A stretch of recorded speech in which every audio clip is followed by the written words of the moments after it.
Wanneer jy 'n lang been in 'n ry kettingsteke maak, gaan jy gewoonlik in die derde of die vierde kettingsteek vanaf die hekelnaald jou eerste steek maak.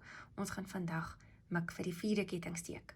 So ons begin net soos met 'n halwe lang been met die jaan oor die hekelnaald, dan steek ons hom deur die vierde kettingsteek en gaan haal die jaan sodat ons 3 lisse op die hekelnaald het. Maar nou gaan ons 'n 2-stap proses volg om hom klaar te maak.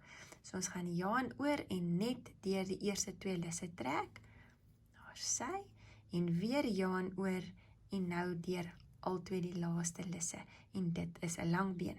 Nog een keer, jaan oor, voordat ons in die steekie ingaan, gaan haal die jaan en trek 'n lis op, sodat jy 3 lisse op jou hekelnaald het. Jaan oor, trek net deur die eerste 2, nou het jy weer 2 lisse oor, en jaan oor, trek deur die laaste 2, en daar is jou tweede langbeen gemaak.